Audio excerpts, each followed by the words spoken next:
Hello, welcome. ఈరోజు ఒక different అప్రోచ్లో కొత్త రకమైన క్వశ్చన్తో మీ ముందుకు వచ్చాను. ఈరోజు మనం ఏం టార్గెట్తో వచ్చామంటే, ఒకవేళ మనం ఒక సబ్జెక్ట్లో భాగంగా ఏదైనా క్వశ్చన్ని అటెంప్ట్ చేసే నాలెడ్జ్ని ఉండి అది ఇంకో సబ్జెక్ట్లో లేదా ఒక పేపర్లో వస్తుంది అనుకుంటే, ఇంకో పేపర్లో భాగంగా ఒక క్వశ్చన్ వస్తే దాన్ని మనకున్న నాలెడ్జ్ని వాడుకోవాలి. కానీ ఎగ్జాక్ట్గా మనం ఆ పేపర్లో వస్తే, మనం అనుకున్న పేపర్లో వస్తే ఎలా రాసేవాళ్ళమో ఎగ్జాక్ట్గా అట్లా రాయకుండా మన ఆన్సర్ని ఎట్లా క్రాఫ్ట్ చేయాలి అనేది నేర్చుకోవడానికి ఈ క్వశ్చన్తో మేము ముందుకు వచ్చాను. సో ఈరోజు మన ఎయిమ్ ఏంది అనేది క్లియర్గా ఉందనుకుంటున్నాను. సరే, సో ఈరోజు క్వశ్చన్ ఏమనుంది చూద్దాం ఒకసారి. The question reads as, what are public goods digital public goods అనగానే discuss the potential in achieving development ambitions of India అన్నారు. సో ఇందులో రెండు క్వశ్చన్స్ ఉన్నాయి. డిజిటల్ పబ్లిక్ గూడ్స్ అంటే ఏంది అని అడుగుతున్నాడు.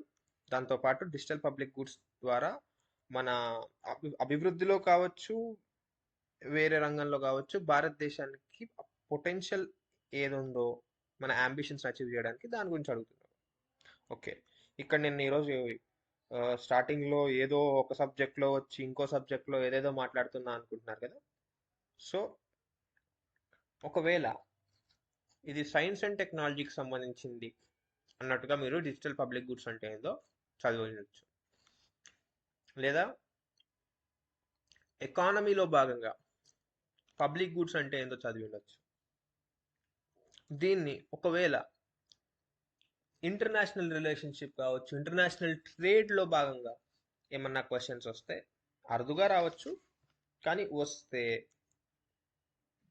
వాటిని ఏ విధంగా ట్రీట్ చేయాలి, వాటిని ఎట్లా అటెంప్ట్ చేయాలి, ఏ విధంగా విత్ ఇన్ టైం కంప్లీట్ చేయడం అనేది అవసరం అనేది చూద్దాం. మొదటిగా what are digital public goods అన్నారు కాబట్టి సింపుల్ డెఫినేషనే రాద్దాం. అది ఇంట్రొడక్షన్కి సింపుల్గా ఉంటుంది, క్వశ్చన్లో భాగంగా కూడా ఉంటుంది. Okay, so digital public goods అంటే ఏంటి? Digital public goods are softwares, data sets, AI models.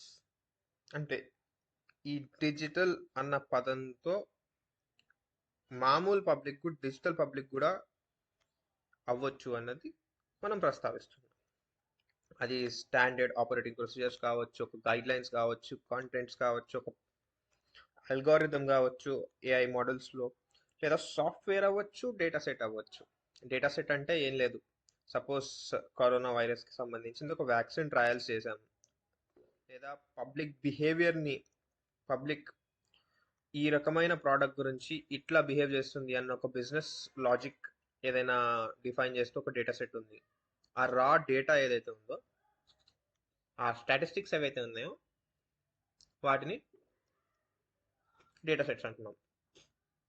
అయితే సాఫ్ట్వేర్ కావచ్చు, డేటా సెట్ కావచ్చు, ఏఐ మోడల్ కావచ్చు, స్టాండర్డ్స్ ఆర్ కాంటెంట్స్ కావచ్చు, అవన్నీ ఏదో పెయిడ్ కంటెంట్ లా కాకుండా నాన్ ఎక్స్క్లూడబుల్, నాన్ రైవల్రస్ అయితే అప్పుడు డిజిటల్ పబ్లిక్ గుడ్స్ అవుతాయి. ఒకవేళ డిజిటల్ లేకుండా నార్మల్ పబ్లిక్ గుడ్స్ అన్నారంటే goods that are non excludable, non rivalrous అయితే అవి పబ్లిక్ గుడ్స్ అవుతాయి, which helps in attaining sustainable development goals అంటున్నాం. ఇక్కడ రెండు కొత్త పదాలు నేర్చుకుంటున్నాం ఈరోజు. నాన్ ఎక్స్క్లూడబుల్, నాన్ రైవల్రస్ అంటున్నాం.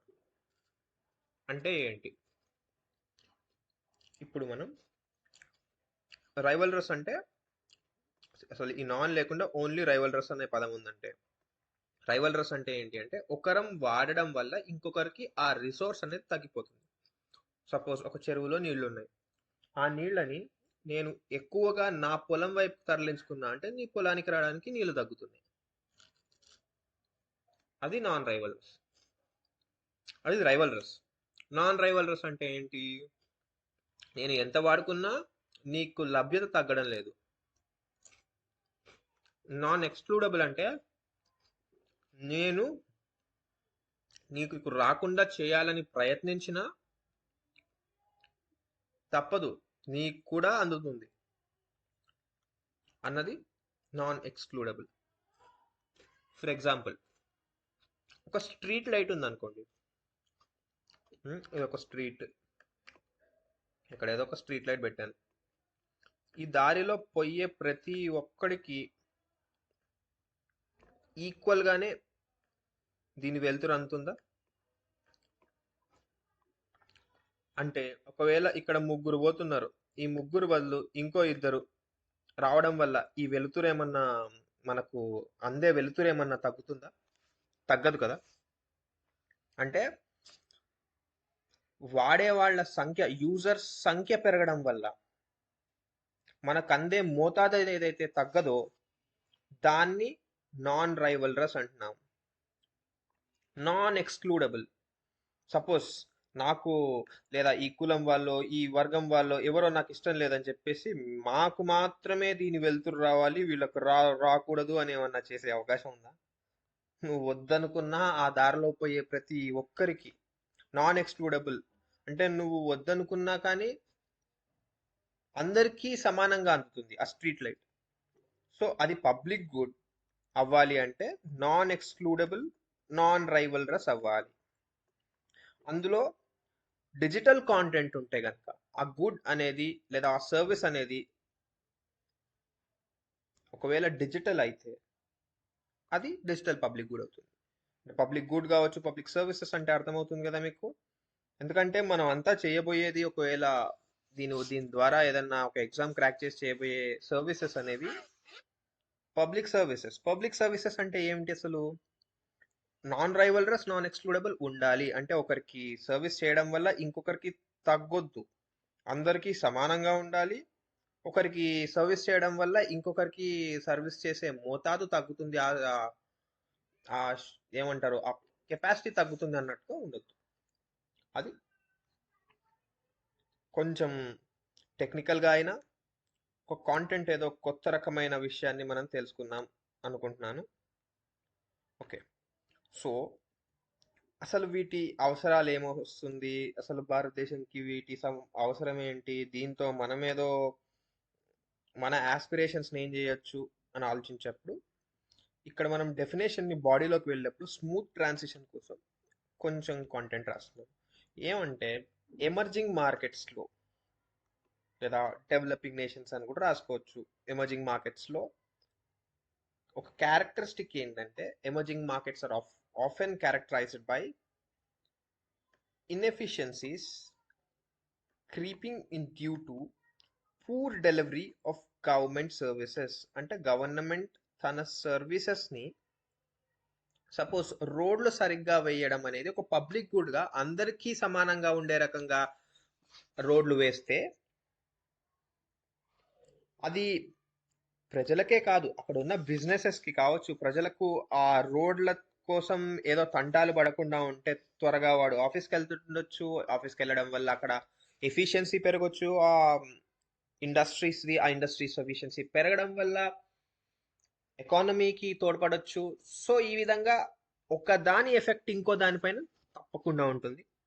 ఆ ఎఫెక్ట్ ఎమర్జింగ్ మార్కెట్స్లో ఒకవేళ పబ్లిక్ గూడ్స్ పైన మంచి ఫోకస్ ఉండి గవర్నమెంట్ సర్వీసెస్ అనేవి చాలా ఎఫిషియెంట్గా డెలివర్ చేయగలిగితే అది ఎమర్జింగ్ మార్కెట్స్లో ఆ ఎకానమీకి తోడ్పడుతుంది అన్నదాన్ని నెగిటివ్ కాన్సెన్స్లో చెప్తున్నాం.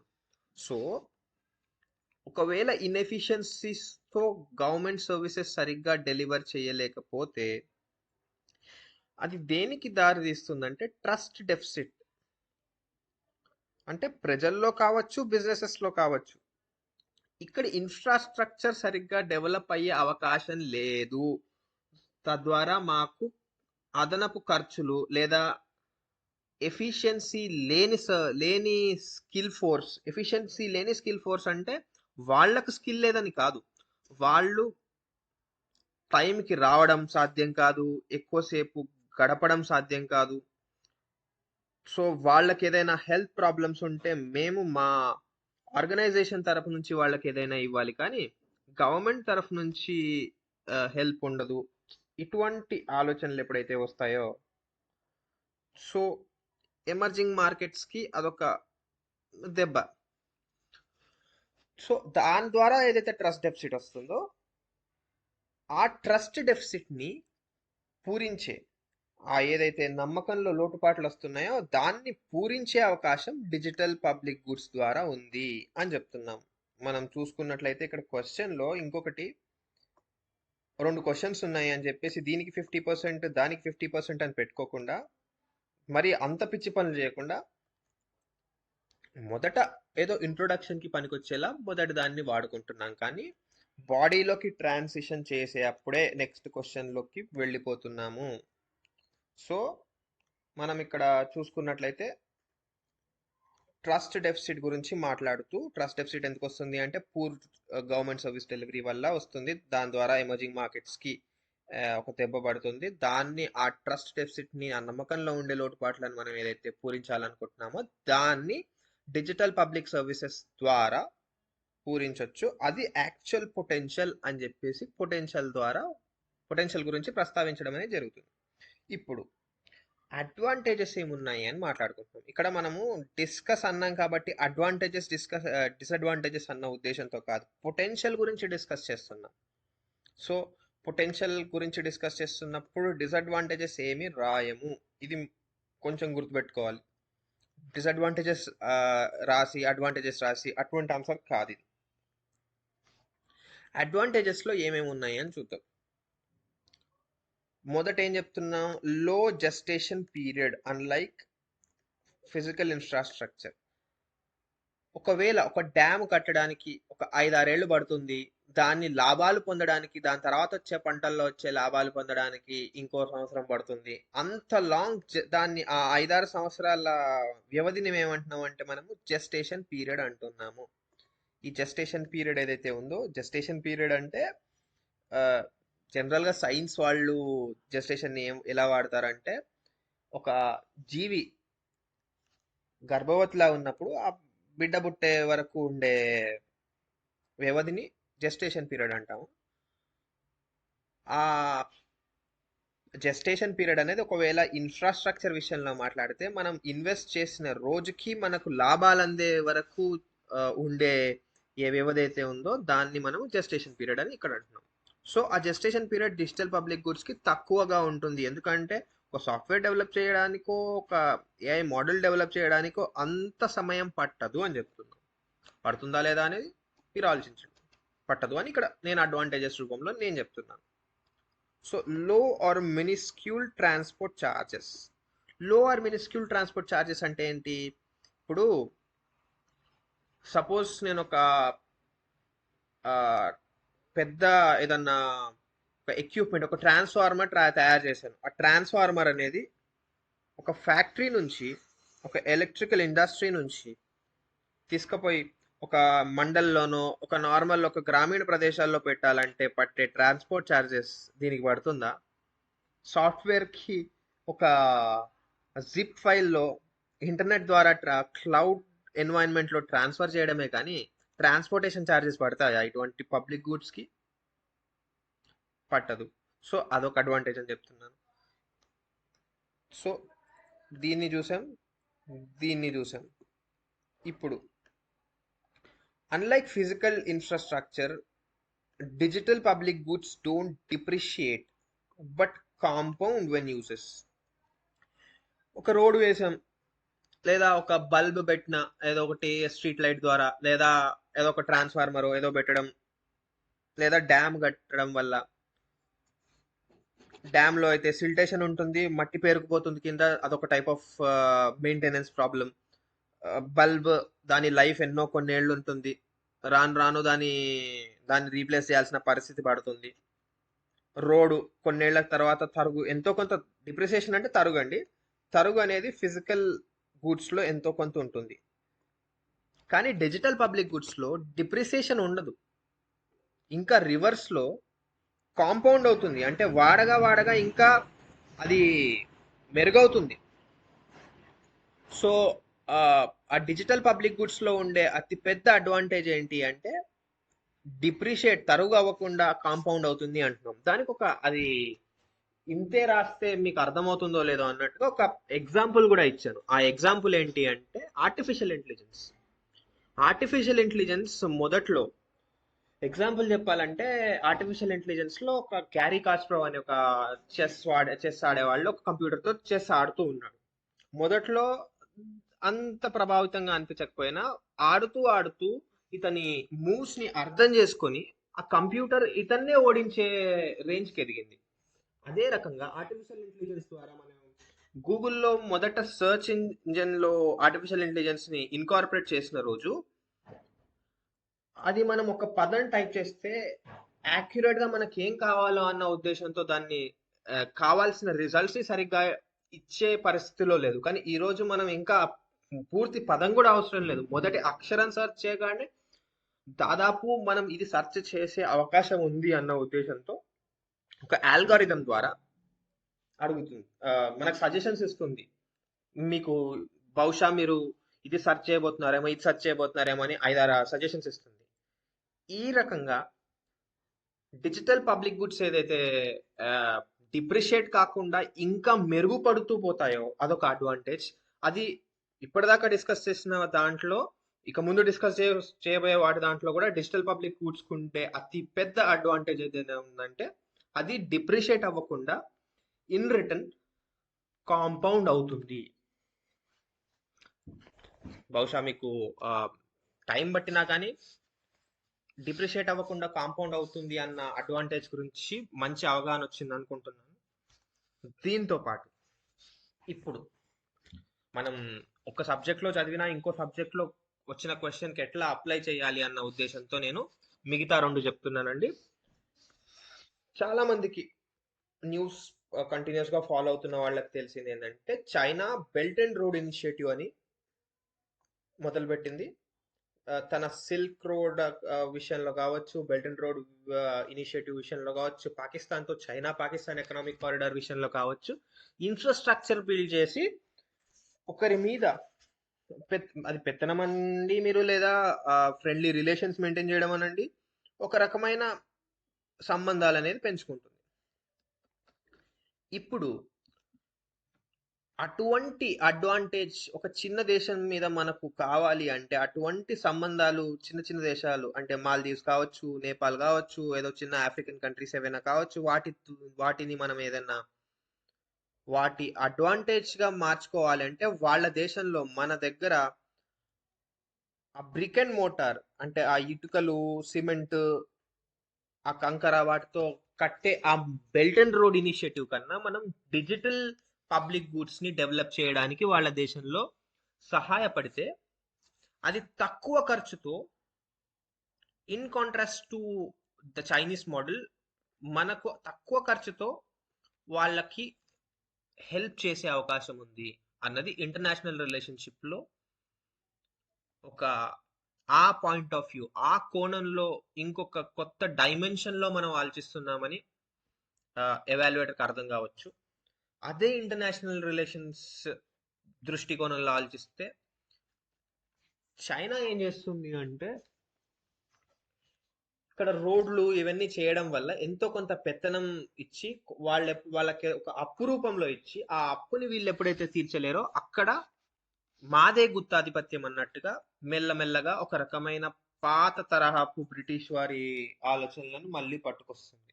అదే రకంగా వాళ్ళ కాలనీస్ గా మార్చుకుంటున్నట్టుగా ఇదొక modern form of 20th century colonization అన్నట్టుగా జరుగుతుంది.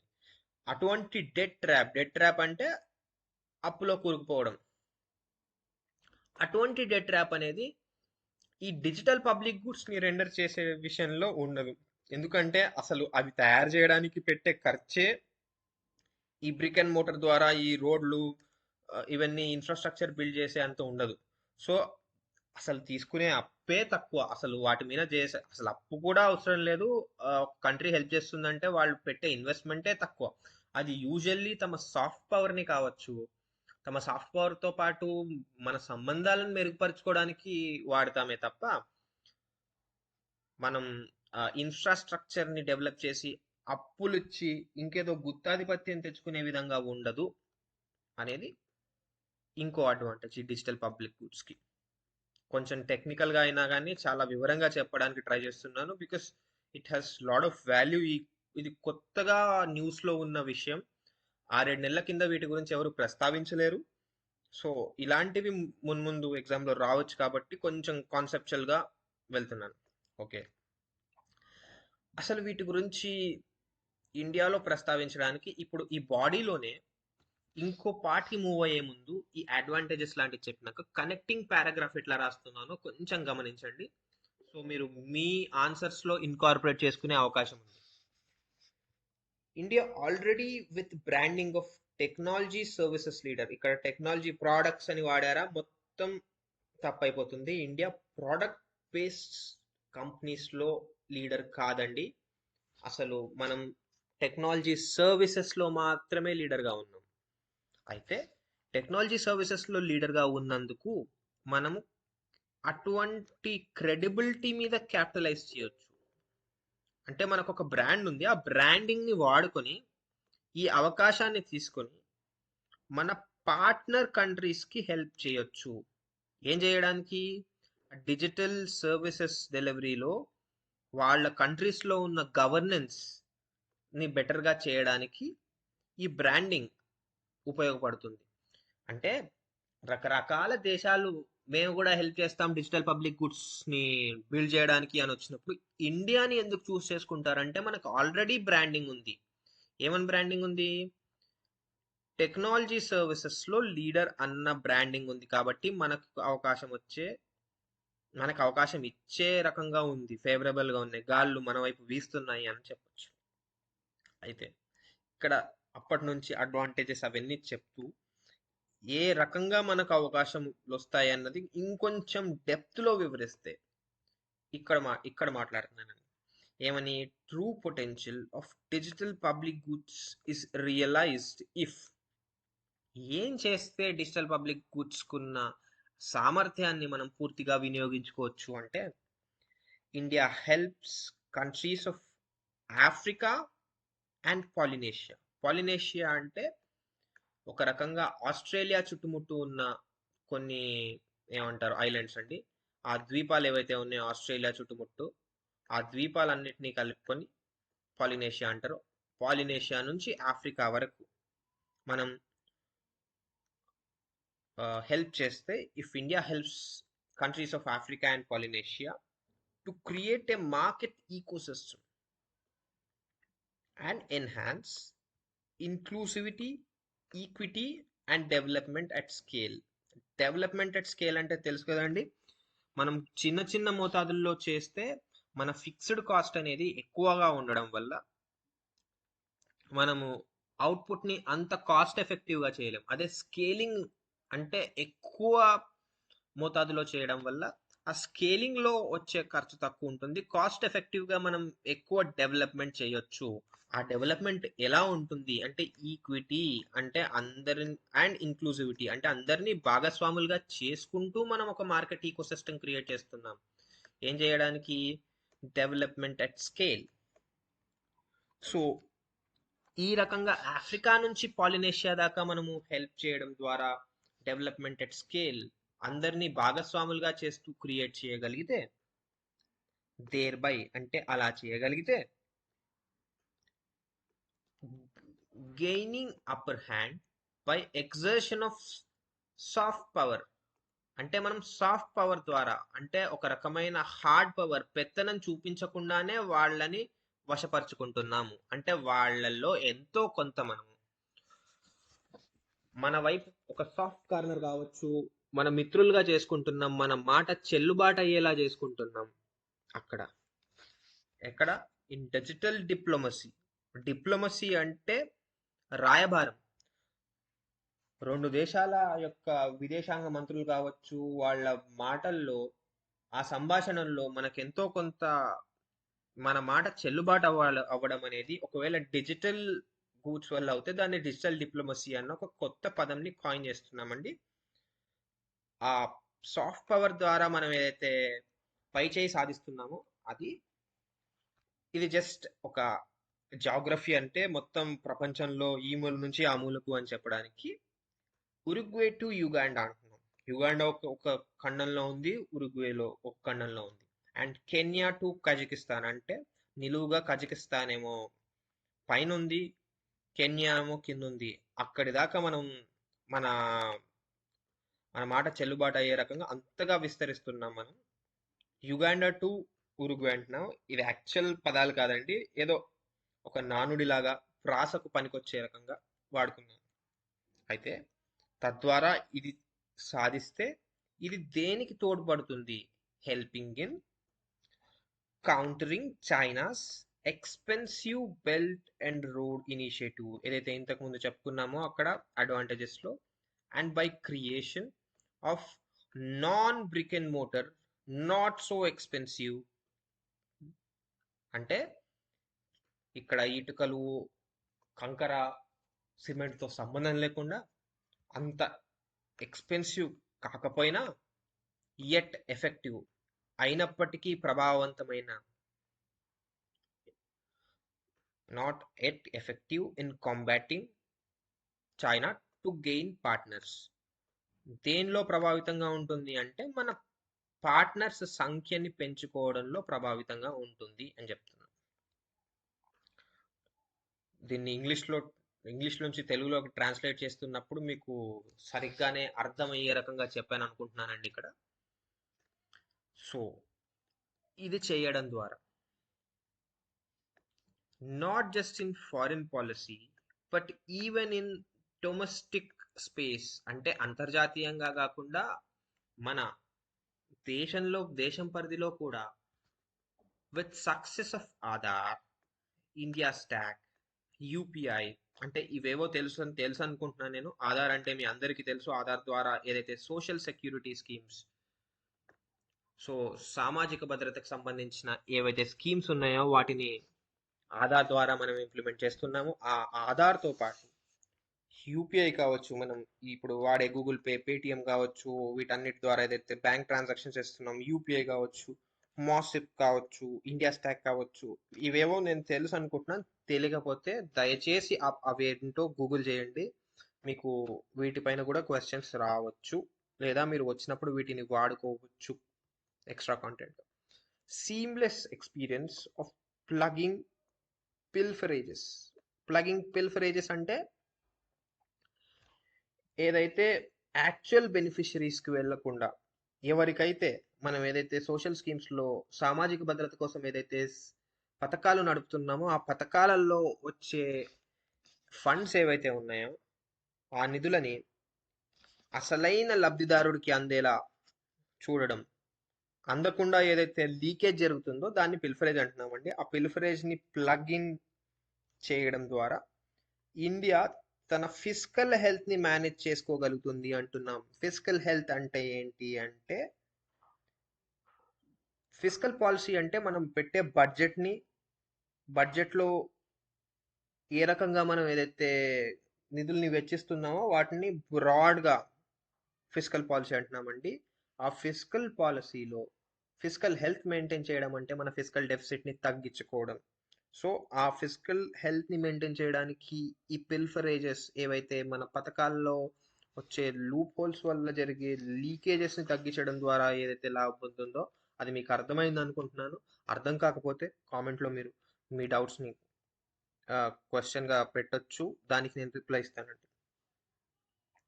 సో ఈ ఫారెన్ పాలసీలోనే కావచ్చు, డొమెస్టిక్ స్పేస్లో కూడా ఏ రకంగా ఉపయోగపడుతుందో చెప్పాను. అయితే దాంతోపాటు strengthening education through Swayamprabha and Diksha. Diksha అంటే ఈ ఛానల్ కాదండి, స్వయంప్రభ అండ్ దీక్ష అనేవి గవర్నమెంట్ ఆఫ్ ఇండియా పోర్టల్స్. ఏంటి, పిల్లలకు కావచ్చు, టీచర్స్కి కావచ్చు, ఒక రకమైన ఓపెన్ సోర్స్, ఆ, అందరూ చూడడానికి వీలుగా ఉన్న, అందరూ ట్రైనింగ్ పొందడానికి వీలుగా ఉండే కొన్ని ఛానల్స్ కావచ్చు, టీవీలలో కావచ్చు, యూట్యూబ్లో కావచ్చు వచ్చే ఛానల్స్ కావచ్చు, పోర్టల్స్. ట్రైనింగ్ పొంది, తరఫీదు పొంది ఎంతో కొంత తమ స్కిల్ని పెంచుకునే పోర్టల్స్ అవి. వాటిని యూజ్ చేసి స్ట్రీమ్ లైన్ వేలు, అంటే ఒక పద్ధతి ప్రకారం డిజిటల్ డివైడ్ అంటే ఈ కరోనా టైంలో, ఈ కోవిడ్ టైంలో అందరూ ఫిజికల్ స్కూల్స్కి యాక్చువల్గా అసలైన స్కూల్కి వెళ్ళలేకుండా అందరూ టీవీ ఛానల్స్లోనూ తమ మొబైల్ ఫోన్స్లోనూ ఈ ఎలక్ట్రానిక్ గ్యాజెట్స్ ద్వారా ఏదైతే ఎడ్యుకేషన్ని పొందుతున్నారో అది పూర్ పీపుల్ అంటే పేద విద్యార్థులకు అందడం లేదు అన్న ఏదైతే అపవాదం ఉందో దాన్ని దాంట్లో ఉన్న లోటుబాట్లను ఎంతో కొంత తగ్గించే అవకాశం ఉంది. ఆ డిజిటల్ డివైడ్, ఆ డివిజన్ ఏదైతే క్రియేట్ అవుతుందో ఉన్నవారికి లేని వారికి ఆ ఎలక్ట్రానిక్ గ్యాజెట్స్ని అఫోర్డ్ చేసుకోలేకపోవడం వల్ల వాటిని తగ్గించడం ద్వారా తద్వారా హ్యూమన్ క్యాపిటల్ బిల్డ్ చేస్తున్నాం. హ్యూమన్ క్యాపిటల్ దేనికోసం? టుమారోస్ నాలెడ్జ్ ఎకానమీ అంటే విజ్ఞానంతో కూడిన ఒక ఆర్థిక రంగ అభివృద్ధికి తోడ్పడుతుంది. విత్ ఇన్క్లూసివిటీ అంటే అందరినీ కలుపుకుపోతుంది కూడా. సో ఈ రకంగా అన్ని రంగాల్లో ఎక్కడెక్కడ ఉపయోగపడుతుంది అని మనం ప్రస్తావించుకున్నాం. ఈ ప్రస్తావిస్తూ వే ఫార్వర్డ్లో ఆఖరిగా మనం చెప్పదలుచుకుంది ఏంటి అంటే, మనం ఇందాక డిజిటల్ పబ్లిక్ గూడ్స్ తరువు కాకుండా వాడుతూ పోతుంటే ఇంకా మెరుగుపడుతుంది అన్నాం కదా. మరి వాడాలంటే యూజర్స్ ఆ ప్లాట్ఫామ్లోకి రావాలి. యూజర్స్ ఆ ప్లాట్ఫామ్లోకి రావాలి అంటే వాళ్ళకు ఉండే భయం ఏంటి అంటే ప్రైవసీ. ప్రైవసీ అనేది అతి పెద్ద భయాందోళనగా ఉంది ఈరోజు.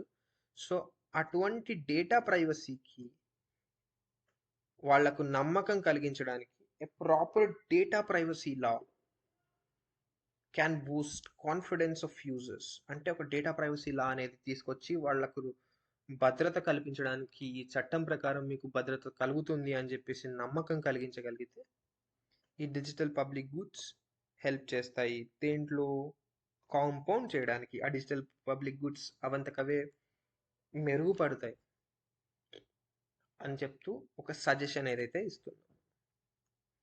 సో ఈరోజు అరగంటకు పైన అయింది వీడియో, అయినా చాలా డీటెయిల్గా ఎంతో కొంత మీకు ఉపయోగపడుతుంది అనుకుంటున్నాను. ఈ నాలెడ్జ్ని మీరు వాడుకుంటారనుకుంటున్నాను. Till the time I meet you next. Bye bye. సెలవు.